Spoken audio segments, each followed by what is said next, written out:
அஸ்வபூர்வாம்.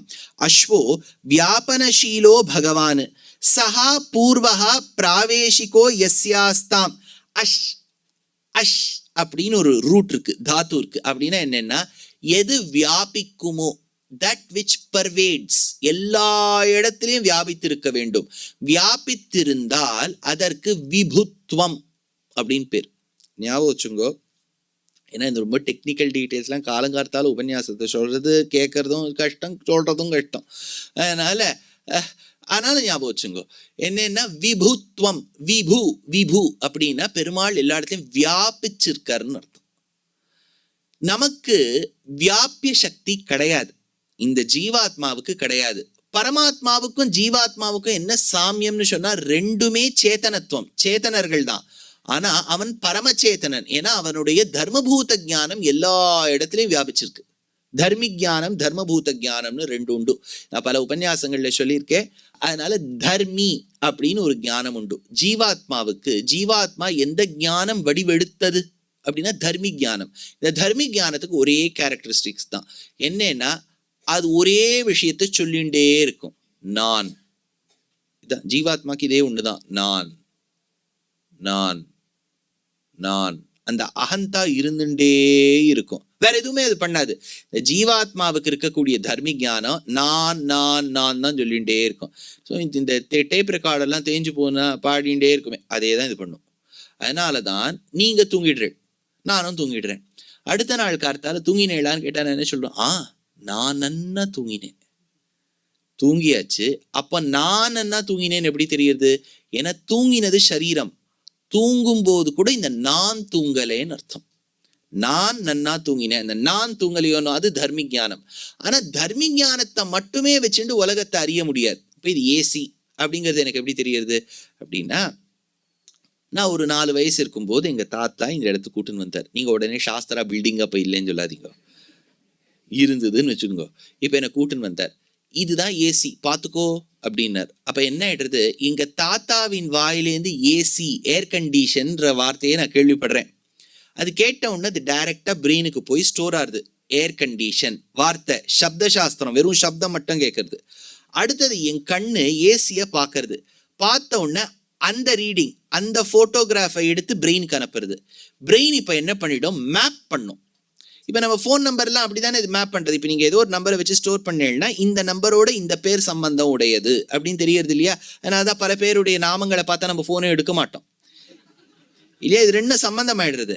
அதனால இப்ப இந்த ஏர் கண்டிஷனும் அந்த போட்டோவும் சப்தம் காதால கேட்கறதும் கண்ணால பாக்குறதும் சேர்ந்து ஒரு மெமரிஸ் எல்லாம் நம்ம பிரெயின்ல ஸ்டோர் ஆயிடும். அப்ப நம்ம மெமரியில ஒரு லைப்ரரியே இருக்கு. அதாவது ஏர் கண்டிஷன்னா இப்படி இருக்கும், இதுன்னா எப்படி இருக்கும், இப்படி இருக்குங்கிறதுனாலதான் வேற விதமா இருந்துட்டானே நமக்கு சந்தேகம் வருது. இல்லையே, என் பிரெயின் செல்ல இது இப்படிதானே இருக்கும் சொல்றோம் இல்லையா? இப்போ யோசிச்சு பாருங்களேன், ஒருத்தர் ஒரு ஒரு பென்சில் ஒண்ணு வந்தது. அது பென்சிலை நம்ம பார்த்துருக்கோம், நடராஜர் ஆடி இருக்கார், நடராஜர் பென்சிலே இருக்கு. அதனால இந்த நடராஜர் பென்சில்னா எழுதும். ஒரு இடத்த என்ன பண்ணிட்டேன், போய் அதை எடுத்து எழுத ஆரம்பிச்சேன். அவ சொன்னா இது எழுதாதுன்னுட்டா. இல்லை, பென்சில்னா எழுதணுமே, இது ஒரு சாக்லேட்டுன்னா பென்சில் மாதிரி. இப்ப நமக்கு என்ன தோன்றது, பிரெயின்ல எப்படி ஸ்டோர் ஆயிருக்கு, இது பென்சில், இதனுடைய காரியம் எழுதுவது. இப்ப அதே மாதிரி நீங்க ஒரு சாக்லேட்டை பண்ணி வச்சுட்டேன்னா ஒரு சந்தேகம் வருது பாருங்க. இப்பெல்லாம் இந்த கேக் எல்லாமே பார்த்தேன்னா விதவிதமான ஷேப்ல வருது. ஓஹோ, இது சாப்பிட்ற வஸ்துவா நம்ம கேட்கறோம் இல்லையா? அப்போ இந்த பிரெயின் ஸ்டோர்ஸ். இப்ப நாளைக்கு என்ன ஆகும், ஒரு 10 நாள் கழிச்சு இந்த ஏசியை நான் பாக்குறேன் இல்லையா, அப்ப எங்க தாத்தா தேவையே பட மாட்டார். ஏன் என்ன ஆயிடுறதுன்னா, கரெக்டா என்னோட கண்ணு இதை போட்டோ எடுத்து பிரெயினுக்கு அனுப்புறது. அங்க என்ன ஆகும், அப்படி டக் டக் டக் டக் டக் டக் டக் டக் டக்குன்னு அந்த மெமரி செல்ஸ்ல அது புரட்டி பார்க்கும் மூளை. ஓஹோ, இந்த ஏசி ஒரு பேஜோட மேட்ச் ஆயிடுறது. ஏன்னா 10 நாளைக்கு முன்னாடி தான் அவர் ஏசின்னு சொல்லி வச்சிருக்காரு. அப்போ மேட்ச் ஆயிடுறது. அப்போ உடனே நான் ஏசிங்கிற வார்த்தையை யாரும் சொல்ல வேண்டாம், அந்த செல்லே தட்டி என் நாக்குல வர வச்சிடும், ஏசி. அன்னைக்கு எங்க ஆச்சாரியன் எங்க தாத்தா சொல்லி அது ஏசின்னு போச்சு. இப்ப என் வாயிலேருந்து ஏசின்னு வந்துடுறது. ஆனா ஒண்ணு பாருங்க, இந்த ப்ராசஸ் புரியறது இல்லையா? இப்போ 10 நாளைக்கு முன்னாடி அவர் ஏசின்னு சொல்லும் போது நான் இதை ரெஜிஸ்டர் பண்ணிட்டேன். இப்ப 10 நாள் கழிச்சு நான் பார்க்கும்போது எனக்கே ஏசின்னு தெரியுது. நடுவில் 9 நாள் நான் இந்த ஏசியே நினைச்சுட்டு உட்காரல. ஏசி இப்படின்னா உட்காந்துட்டு இருந்தேன். என் கண்ணு அதை பார்க்கும்போது தான் எனக்கு ஞாபகம் வருது. ஞாபகம் முன்னாடி இல்லைன்னு சொல்ல வரல, அவசியகத்தை இல்லை. there was no necessity for me to keep meditating upon the AC. அதை பார்க்கும்போது எனக்கு ஞானம் வருது. அப்படின்னா என்னுடைய ஐம்புலன்கள்ல ஏதாவது ஒன்று அதோட சம்பந்தப்படுத்தணும். நன்னா கவனிங்க. இப்போ நான் ஏசின்னு சொன்னது கண்ணை வச்சுண்டு, எல்லாமே கண்ணை வச்சுட்டு தான் இருக்கணுங்கிறது இல்லை. இப்போ ஆற்றுல வெள்ளைப்பாகு வச்சு ஏதோ ஒரு மனோகரம்னு ஒன்று பிடிக்கிறான்னு வச்சுங்கோ. இப்போ முதல் முறை ஏதோ நான் வெள்ளைப்பாகை பார்க்குறேன், வாசனை வருது, அதிலெல்லாம் தட்டி போடுறா, ஓஹோ இப்படி தான் வெள்ளைப்பாகு. இப்போ 2-3 நாள் கழிச்சு நான் தெரு வழியாக நடந்து போகும்போது அதே வாசனை வரும்போது நான் என்ன சொல்லுவேன்? யாராத்துலேயும் மனோகரம் பண்ணிட்டு இருக்கா சொல்லுவேன். அப்போ அம்மா திருத்துவோம், வெள்ளைப்பாகை வச்சு மனோகரம் தான் பண்ணணுங்கிறது இல்லை, எதை வேணாலும் பண்ணலாம். ஆனா நமக்கு ஒரு சம்பந்தம் வருது பாருங்க. அப்போ நம்ம ஐம்புலன்கள்ல ஏதாவது ஒண்ணு அந்த வஸ்துவோட சம்பந்தப்படுறது இல்லையா? அப்போ ஒரு ஞானம் ஸ்புரிக்கிறது. அந்த ஞானத்துக்கு தர்மபூத ஞானம்னு பேர். முன்னாடி சொன்ன ஞானம் தர்மி ஞானம், அது நான், அது மட்டும் தான் சொல்லுவோம். நானை தவிர்த்து வேற எதுவும் சொல்லாதது. ஆனா நான் மட்டுமே சொல்லிட்டு இருந்தா போறாதே. இப்போ ஏசியை பார்த்து அந்த நான் மட்டும் சொன்னா என்ன பிரயோஜனம்? அப்போ எனக்கு இன்னொரு ஞானம் ஸ்புரிக்கணும். அந்த ஞானமும் முன்னாடி சொன்ன தர்மி ஞானமும் வெவ்வேறு, ஞாபகம் வச்சுங்க. ஆனா இது ரெண்டும் சம்பந்தம் எப்படி இருக்கும்னா, இப்ப தர்மி ஞானமே வடிவெடுத்த ஜீவாத்மாவுக்கு மேல ஒரு தர்மபூத ஞானம் இருக்கும். இது எப்படின்னா, மைசூர் பாகுக்குள்ள சக்கரை இருக்கு இல்ல, கடலை மாவும் இருக்கு, விடுங்கோ சக்கரை இருக்குன்னு இப்போ வச்சுங்கோ. சக்கரை இருக்கா, அது கரைஞ்சு இருக்கு. இப்போ அது ஃபுல்லா வியாபிச்சிருக்கு அந்த மைசூர் பாகுல. மைசூர் பாகை நீங்க பதம் பார்த்து களறி தட்டுல போட்ட உடனே ஒரு குறிப்பிட்ட சமயத்துல மேல சக்கரை தூவி விட்டுருவா. ஆனா அப்போ தூவி விட்ட சக்கரை முன்னாடி தூவி விட்ட சக்கரை மாதிரி உள்ள கறக்காது. அதே சமயத்துல மேலேந்து உதுந்தும் வராது. அது அந்த மாதிரி பதத்துல போடணும், ஒட்டிக்கணும் அது, ஆனா கரையக்கூடாது. இப்போ உள்ள இருக்கிறதும் ஒரு சக்கரை, வெளியில இருக்கிறதும் சக்கரை. ஆனா ரெண்டுத்துக்கும் ப்ராப்பர்ட்டிஸ் வேறையா இருக்கு பாருங்க. உள்ள இருக்கக்கூடிய சக்கரை தான் தர்மி ஞானம், வெளியில ஒட்டின் இருக்கிற சக்கரை தான் தர்மபூத ஞானம். புரியுதா? இப்போ மறுபடியும் சர்க்கரைக்கு வருவோம். இப்போ இந்த சர்க்கரை சில சமயங்கள்ல ஒட்டாம வெளியில வந்துடும். அந்த ஸ்டேட் மாதிரி இருக்கும்போது தான் கிட்டத்தட்ட கோமான்னு சொல்றோம். யோசிச்சு பாருங்க, அவருக்கு நான் யாருன்னு தெரியும். 30-40 வருஷமா அவர் தான் என்னை வளர்த்தவர், பழக்கினவர். ஆனா அவருக்கு கோமாவோ கொஞ்சம் சுவாதீனம் இல்லாத சமயத்துல, அத்திம்பேர் நான் யார் வந்திருக்கேன்னு தெரியுறதா, பதில் சொல்ல மாட்டேங்கிறார். கண்ணு நம்மளை பார்த்துடுறது. ஆனா அது மூளைக்கு போய் அந்த பேஜஸ்லேருந்து இவர் தான் அவர்னு சொல்ற இந்த ஞானம், அப்ப அந்த தர்மபூத ஞானம் ஸ்புரிக்க மாட்டேங்கிறது. புரியுறதா? இப்போ இந்த தர்மபூத ஞானம் இப்போ எனக்கு உங்களுக்கு எல்லாருக்குமே இருக்கு. ஆனா அது குறிப்பிட்ட லிமிட்குள்ளதான் இருக்கும். இப்போ எனக்கு வெள்ளைப்பாகு வாசனை நல்லா தெரியுதுன்னு வச்சுக்கோ, அது என் பக்கத்துல பண்ணாதான் அந்த வெள்ளைப்பாகு வாசனை தெரியும். இப்போ ஒரு 10 கிலோமீட்டர் தள்ளி ஸ்வீட்ஸ்ல இப்போ காத்தால கலரின்னு இருக்கா, வாசனை வருதோ? என்னத்த வருது? ஒன்றும் வரல. அப்போ எனக்கு லிமிட்டேஷன் ஒன்று இருக்கு இல்லையா? அதுல தான் ஜீவாத்மாவுக்கும் பரமாத்மாவுக்கும் வித்தியாசம் வருது. இப்போ ஜீவாத்மாவுக்கு இந்த ரூம்குள்ள, அதுவும் இப்போ ஒரு வியாதி வந்ததே, அதுல இதுவும் போயிடும், வாசனை போயிடும். ஒருவேளை பண்ற தளிகையும் அப்படி இருக்கலாம் இல்லையா? இப்போ நம்ம தளிகையே சுமாரா பண்ணிவிட்டோம்னு வச்சுக்கோ, அந்த வியாதி வந்துடுத்துன்னு உட்கார முடியும்? அவ கைப்பதான் அவ்வளவுதான், வாசனை வர மாட்டேங்கிறது. ஒருவேளை நன்னா தளிகை பண்ணியும் வரலைன்னா அந்த வியாதின்னு வச்சுக்கிறோம். அப்படின்னா நமக்கே ஏற்கனவே லிமிட்டேஷன், இந்த வியாதி கீதி வந்துடுத்தானா மேல போச்சு, அதுவும் இருக்கிறதும் போச்சு. ஆனா பரமாத்மாவுக்கு அப்படி இல்லையே, இருக்கக்கூடாது. ஏன்னு யோசிச்சு பாருங்க. இப்போ பரமாத்மாவுக்கு தர்மபூத ஞானம் நம்மளது மாதிரி இருக்குன்னு வச்சுங்க. அப்படின்னா அவரால் ஸ்ரீ ஜெயந்தி அப்போ ஒத்தராத்துலயும் சாப்பிட முடியாது. எப்ப சாப்பிட்டு முடிப்பார்? இப்போ ஒரு கோடிக்கணக்கான வீடு இருக்குன்னு வச்சுக்கோ, ஒரு நாளைக்கு ஒரு 100 வீடு பண்ணாலும் போறோம்னு ஆயிடும், வயரெல்லாம் ஒரு கடப்படான ஆயிடும். அதனால பெருமாள் என்ன பண்ணுவார், இருக்கிற இடத்துலேருந்து அவருடைய தர்மபூத ஞானம் உலகம் முழுக்க வியாபிச்சிருக்கு. அதனாலதான் நம்ம ஆத்துல பண்ணாலும் பக்கத்தாத்துல பண்ணாலும் அவரால் ஸ்வீகரிக்க முடியுது. புரியுறதோ? இது தர்மி ஞானம்னு பேரு, தர்மபூத ஞானம்னு பேரு. இப்ப இந்த தர்ம பூத ஞானத்துல நமக்கும் பரமாத்மாவுக்கும் என்ன வித்தியாசம்? அவர் முழுக்க வியாபிச்சிருக்கு. இந்த வியாபிச்சிருக்குன்னு சொல்றேன் இல்லையா, அதுக்குதான் அஷ் அப்படின்னு பேர். இப்ப இந்த அஷ் அப்படிங்கிற வார்த்தையிலேருந்து வந்ததுதான் அஸ்வ. அப்படின்னா பெருமாளுடைய ஞானம் எல்லா இடத்துலயும் வியாபிச்சிருந்தா, அஸ்வன முன்னாடி சொன்ன அர்த்தம் குதிரை, அஸ்வன் இந்த இடத்துல பார்த்தால் பெருமாள். வாஸ்தவமா ஹயக்ரீவரும் அஸ்வம் தானே, அதனால அஸ்வ. அப்போ இதுக்கு சொல்றார், அஸ்வோ வியாபனசீலோ பகவான் ச பூர்வஹா பிராவேஷிகோ யஸ்யாஸ்தாம் யதா சர்வகதோ விஷ்ணு ததைவேயம் த்விஜோத்தமஹ ரதானாம் ரஹணசீலானாம் ஜீவானாம் மத்தியே ஹிருதய குஹாயாம் யா திஷ்டதி சா ரதமத்யா. சரி, இப்படி யோசிச்சு பாருங்க. அஸ்வ பூர்வாம், அஸ்வனா இந்த இடத்துல யாரை சொன்னேன்? பெருமாளை சொன்னேன். அந்த அஸ்வத்தோட மத்தியம் ரத மத்தியாம், அதை நீங்க மத்தியமா வச்சுட்டேன்னா மார்பு, மார்புல யார் இருக்கா? மகாலட்சுமி. ரத மத்தியாம், அஸ்வமான பெருமாளுடைய திருமேனியை ரதமாக வைத்தால் மத்தியத்தில் இருக்கக்கூடியவள் தாயார். அஸ்வபூர்வாம் ரதமத்யாம். இன்னொரு அர்த்தம். இப்ப அஸ்வபூர்வாம்னா என்னன்னு ஒரு கேள்வி வந்தது. இப்போ சம்ஸ்கிருதத்துல 2 சமாசங்கள் பிரசித்தமா சொல்லுவா. தத்புருஷ பகுவ்ரீஹி. ஞாபகம் இது ரொம்ப அடிக்கடி வரும். இப்ப ஜீவாத்மா எல்லாத்துக்கும் விஷ்ணு சித்த இந்த மாதிரி பதங்களுக்கெல்லாம் சொல்லிட்டே வருவோம். தத்புருஷ சமாசம்னா என்னன்னா, அஸ்வபூர்வாம், அந்த அஸ்வத்துக்கு பூர்வமாக நடக்கக்கூடியவள். அஸ்வங்கள் ஓட, குதிரைகள் ஓட, அதற்கு பூர்வமாக இருக்கக்கூடியவள் தாயார். அஸ்வத்துக்கு பூர்வாம், அஸ்வபூர்வாம். அஸ்வனா யார் இங்க? பெருமாள். பெருமாளுக்கு முன்னாடி நடப்பவள்லாம் ஸ்ரீமத் ராமாயணத்தில் நேத்தே சொன்னேன், முள்ளும் கல்லும் நான் எடுப்பேன் ராமா, உனக்கு முன்னாடி நான் நடப்பேன். அஸ்வபூர்வாம். ஆனா இப்படி யோசிச்சு பாருங்களேன், அஸ்வபூர்வாம் எவள் ஒருவளுக்கு பூர்வத்தில் அஸ்வம் இருக்கும். புரியுறதோ? அஸ்வபூர்வாம்னா அஸ்வத்துக்கு பூர்வமாக இவள் இருப்பள். அஸ்வபூர்வாம்னா இன்னொரு அர்த்தம் என்னன்னா, எவளுக்கு பூர்வத்தில் அஸ்வம் இருக்கும். வித்தியாசம் புரியுறதா உங்களுக்கு? இப்போ ஒரே வேர்டை நம்ம அப்படி டிரைவ் பண்றோம். விஷ்ணு சித்த. யார் விஷ்ணு சித்தர்? பெரியாழ்வார், மார்கழி மாசத்து ஆண்டாளுடைய திருத்தகப்பனார் விஷ்ணு சித்தர். விஷ்ணுவின் சித்தத்தில் எவர் இருக்கின்றாரோ விஷ்ணு சித்தர். அப்படின்னா பெருமாளுடைய சித்தத்துல ஆழ்வாரியா நினைச்சுட்டு இருக்கணும், அப்பதான் விஷ்ணு சித்தர். எவருடைய சித்தத்தில் விஷ்ணு இருக்கின்றாரோ விஷ்ணு சித்தர்.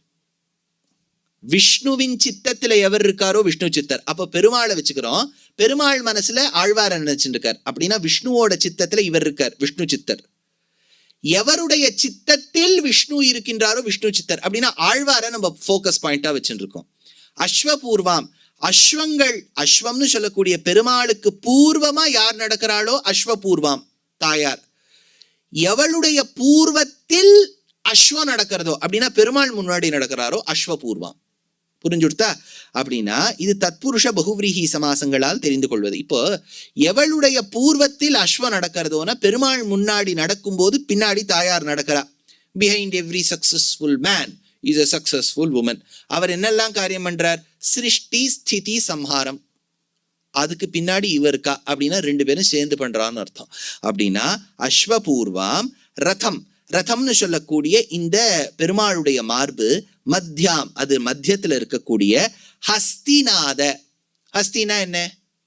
யானை. நாதம்னா என்ன? சவுண்டு. என்ன சார் உங்களுக்கு ஹம்சநாதம் மாதிரி ஹஸ்திநாதம் தெரியாத? ஆனையின் பிளிரல் கேட்குமே அப்படின்னா இந்த இடத்துல கோணபத்திர கஜைர் ஹேமைர் கலசைர் அமிர்தோதகைஹி சதாபிஷிஞ்சமானாந்தாம் போத்தியமானாஞ்ச தைர் கஜைஹி அப்படின்னு அந்த ஆனைகள் சும்மா இல்லாம அமிர்தத்தை பொழியுமா போல இவளுக்கு பொழிந்து கொண்டிருக்கின்றதாம், திருமஞ்சனம் செய்து கொண்டிருக்கின்றதாம் தாயாருக்கு கஜலட்சுமியாக இருக்க செய்தே. இதுக்கு இன்னொரு அர்த்தம் சொல்றார். அஸ்வா பூர்வாஹனி சாஸ்மி வசாமீச்ச புரே சதா புத்தி பிராண ஷரீராக்கியே த்ரிவிதே த்ரிவிதாத்மனா. அஸ்வபூர்வாம் ரதமத்யாம். கீதையில சொல்லும் போது கண்ணன் சொல்றார், இந்த ஷரீரம் தான் ரதம். ஆச்சா. இந்த சரீரமான ரதத்துக்கு மத்தியத்துல இருக்கக்கூடிய ஹிருதய கமலத்துல பரமாத்மா அந்தர்யாமியாக இருக்கார் ஜீவாத்மாவுக்கு. அதனால அஸ்வபூர்வாம் ரதமத்யாம். அந்த பரமாத்மா இருக்கும்போது அவர் எப்பவுமே பிரம்மச்சாரி நாராயணனாக இல்லாமல் ஸ்ரீயப்பதியான லக்ஷ்மி நாராயணனா தான் இருக்கார். அதனால பெருமாள் தாயார் இருக்கா, அந்தர்யாமியா இருக்கா ஜீவாத்மாவுக்கு. ஜீவாத்மா எங்க இருக்கு? ஹிருதய கமலத்துல இருக்கு. ஹிருதய கமலம் எங்க இருக்கு? இந்த சரீரத்துல இருக்கு. சரீரம்ங்கிறது என்ன? ரதம். ரதத்தின் மத்தியத்துல இருக்கார் பெருமாள். அதனால அப்படி வச்சுக்கோ அப்படின்னு எடுத்தோம். அஸ்வா பூர்வாஹினி சாஸ்மி வசாமீச்ச புரே சதா புத்தி பிராண ஷரீராக்கே திரிவிதே திரிவிதாத்மனா அஸ்வானாம் ஹேஷவன்னாதம். அஸ்வங்களுடைய துவனி. அதற்கு ஆங்கிலத்துல சொல்லும் போது நேயிங் ஆஃப் த ஹார்ஸ் அப்படின்னு சொல்றது வழக்கம். அதற்கு சம்ஸ்கிருதத்துல ஹேஷா அப்படின்னு பேர். ஞாபகம் வச்சுங்கோ. இந்த ஹேஷாங்கிறது த நேயிங் ஆஃப் த ஹார்ஸ்க்கு சம்ஸ்கிருதத்துல ஹேஷா. அது என்ன சவுண்ட் பண்ணும்? ஹலஹலஹா. அந்த மாதிரி ஒரு குதிரை என்ன சத்தம் போடும்? ஹேஷா. அது என்ன சத்தம் போடும்? ஹலஹலஹான்னு ரிஷிகன். ஹலஹலஹா. ஸ்வதசித்தம் சுத்தஸ்படிகமணிபூபிருத் பிரதிபடம் சுதாசத்ரீச்சீபிர்த்யுதிபிரவதாத த்ரிபுவனம் அனந்தைஸ்த்ரையந்தைரனுவிஹித ஹேஷாஹலஹலம் ஹதாசேஷாவத்யம் ஹயவதனமீடி மஹிமஹ சமாஹாரஸ்ஸாம்னாம் பிரதிபதம் ருச்சாம் தாமயஜுஷாம் லயஃப் பிரத்யூஹானாம் லஹரி விததிர் போத ஜலதே கதாதர்பக்ஷுப்யத் கதககுல கோலாஹல பவம் ஹரது அந்தர்த்வாந்தம் ஹயவதன ஹேஷா ஹலஹலஹா. அந்த குதிரை, பெருமாளுடான குதிரை சத்தம் போடும்போது ஹலஹலான்னு சத்தம் போடு. ஹரது அந்தர்த்வாந்தம். ஹரது திருடி செல்வாயாக, அந்தர்த்வாந்தம் உள்ள இருக்கக்கூடிய இருளை திருடி செல்வாயாக நிர்தேசிகன். இப்போ ஒரு கேள்வி, அந்த குதிரை சத்தம் போடுறதுக்கும் உள்ள இருக்கக்கூடிய இருட்டு போறதுக்கும் என்ன சம்பந்தம்னா, ஹலஹலஹான் இருக்கு இல்லையா சப்தம், ஞாபகம் வச்சுங்கோ. சம்ஸ்கிருதத்துல இதை ரெண்டா பிரிக்கணும். ஹல் பிளஸ் அஹல். ஹல் பிளஸ் அஹல் இஸ் ஹலஹலஹா. ஹல் அஹல்னா ஸ்வரம் வியஞ்சனாட்சரம், வவல் அண்ட் கான்சனன்ட்ஸ் பேர். அப்படின்னா ஒரு மொழியானது வவல் கான்சனன்ட்டை வச்சு தானே வருது. சம்ஸ்கிருதத்துல என்ன சொல்றோம்? அ ஆ இ ஈ உ ஊ போறதா? கீழே என்ன சொல்றோம்? க க க க ங ச ச ஜ ஜ ஞ சொல்றோம் இல்லையா? இப்போ இந்த ஒவ்வொரு அக்ஷரமும் முன்னாடி சொன்ன துவனியோட கல்யாணம் பண்ணிக்கும். க பிளஸ் அ இஸ் க, க பிளஸ் ஆ இஸ் கா, க பிளஸ் இ இஸ் கி, க பிளஸ் கி இஸ் கி. இப்போ நீங்க ஒவ்வொரு அக்ஷரத்துக்கும் கல்யாணம் பண்ணிட்டே வாங்க மேல இருக்கக்கூடிய. அப்ப அக்ஷரங்கள் மொத்தமா சேர்ந்து ஒரு 256 அக்ஷரம் வருமா? இந்த அக்ஷரங்களை நீங்க மேல கீழே கொஞ்சம் போட்டு 2-3 அக்ஷரங்களை சேர்த்தால்தான் சப்தம் உருவாகும். க ம ல இம், கமலம் சேர்க்கிறோம். இப்ப இந்த கமலத்தோட நீங்க பல பல வார்த்தைகள் சேர்த்தால்தான் வாக்கியங்கள் உருவாகும். வாக்கியங்களின் சேர்த்தி தான் பத்தியம் கத்தியமாகும். பத்திய கத்தியங்கள் தான் நமக்கு லிட்ரேச்சர். லிட்ரேச்சரை படிக்க நமக்கு ஞானம் கிடைக்கும். ஞானம் கிடைச்சுதானே உள்ள இருக்கக்கூடிய இருட்டு போகும். அப்படின்னா இருட்டு போறதுக்கு முதல் காரணமா இருக்கிறது ஹல் பிளஸ் அகல். அதனால அந்த குதிரை ஹலஹலஹான்னு சத்தம் போட்டா உள்ள இருக்கக்கூடிய இருட்டு போகும் அப்படின்னார். அந்த குதிரை யார்? ஹயக்ரீவர். யார் அவர்? அஸ்வம். அஸ்வம்னா என்ன? தாயாருக்கு முன்னாடி போறவோ. அஸ்வபூர்வாம் ரதமத்யாம் ஹஸ்திநாத பிரபோதினின்னு இருக்கா. மேல சொல்றார். இப்போ இந்த ஹிருதய கமலம், நேத்து தான் நான் புருஷ சுக்தத்துல சொன்னேன்னு நினைக்கிறேன். அந்த இடத்துல அந்த ஹிருதய கமலம்னு இங்க ஒரு சின்ன ஒரு தாமரை இருக்கும். இங்க இருக்கக்கூடிய ஹிருதயத்துக்கும் தாமரைக்கும் சம்பந்தம் கிடையாது. இங்க டயஃப்ரம்க்கு கிட்ட ஒரு சின்ன ஒரு தாமரை கவிழ்த்து இருக்குமா, சூக்ஷ்மமா இருக்குமா, அதுக்குள்ள ஜீவாத்மா இருக்குமா. அங்கேருந்து 101 நாடியில 101வது நாடிக்கு சுஷும்னான்னு பேர். அது பிரம்மரந்திரம் வரைக்கும் போகும். அந்த வழி வழியாதான் ஜீவாத்மா இப்ப வெளியேறணும். ஏன்னா இவ்வளவு நாளா இந்த இடத்த தங்கி எடுத்தோ, இப்ப அதை ரெண்ட் கண்ட்ரோல் ஆக்ட் கொடுத்து அது அங்கேயே தங்க வைக்க முடியாது. ஏதாவது பூஜை கீஜை பண்ணலாம். 70 பீமரத்த சாந்தி அது இதெல்லாம் பண்ணி கொஞ்சம் எக்ஸ்டென்ஷன் வாங்கிக்கலாமே ஒழிய ஏதாவது ஒரு நாள் வெளியேறிதான் ஆக வேண்டும். இப்ப பம்பாயில எல்லாம் என்ன எப்படின்னா, அவ பகடிக்கு வாங்கிட்டுருவா. இந்த அது 100 ரூபாவே கொடுத்து அந்த வீடே அவளுக்கு சொந்தமாயிடும். அப்படிலாம் இல்லை. அபிராம பட்டர் அந்தாதியில் எடுத்தார். குரம்பை அடுத்து குடிப்புக்கு ஆவி வெம் கூற்றுக்கு இட்ட வரம்பை அடுத்து வருகும்னர். அது போறதுக்கு தவிக்கிறதா, போக மாட்டேங்கிறது, ஆனாலும் ஒரு நாள் போயாக வேண்டும். அப்போ போகும்போது முதல்ல அது என்ன சத்தம் போடும், ஏன்னா வெளியில வரணும் இல்லையா ஒரு ப்ராசஸ். அப்ப என்ன சத்தம் போடும்னார், அப்ப அஸ்வத்தின் துவனி மாதிரி இருக்குமா அது கிளம்பும் போது. அடுத்தது நடுவுல போகும்போது ரத்தம், இப்ப ரத்தத்துல இருக்கக்கூடிய சக்கரம் கட கட கட கட கட கட கடன்னு போறது இல்லையா, அந்த துவனி வருமா. இங்க பிரம்மரந்திரத்துக்கிட்ட போகும்போது ஆனையின் பிளிரல் சத்தம் கேட்குமா. அதனால அஸ்வபூர்வாம் ரதமத்யாம் ஹஸ்திநாத பிரபோதினின்னு தாயார் சொல்றா. அஸ்வா பூர்வாஹனி சாஸ்மி வசாமீச்சே புராசதா புத்தி பிராண ஷரீராக்கே த்ரிவிதே த்ரிவிதாத்மனா அஸ்வானாம் ஹேஷவன் நாதம். ஹேஷான்னு சொன்ன இல்லையா, அஸ்வானாம் ஹேஷவன் நாதம், நாதம் துவனி செய்யும். எது போல், ஹேஷா. அதனால கரோமி ரதவத் துவனிம், நடுவுல போகும்போது ரதவத் துவனிம், ரதத்து போற மாதிரி துவனி இருக்கும்.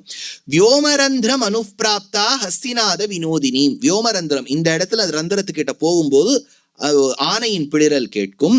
யோகினோ யதமானாமாம் த்ரிதைவம் பிரதிபேதிரே. அப்பேற்பட்டது தானே இந்த ஜீவாத்மா வெளியேறுவது அப்படின்னு தாயார் லக்ஷ்மி தந்திரத்துல சொல்றா.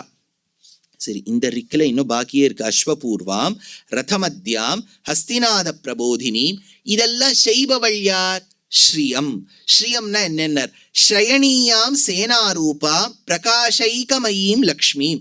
நன்னா கொழுந்து விட்டு எரியக்கூடிய அக்னிக்கு என்ன பிரகாசமோ அப்பேற்பட்ட பிரகாசத்தோடு இருக்கக்கூடிய லக்ஷ்மியை வழிபடுகின்றேன். ஸ்ரீயம், அவள் யார், தேவீம் தேவனசீலாம் தியோதனசீலாம் வா தேவதாம்பரூபா சர்வைஹி சமாஸ்ரயணீயம்.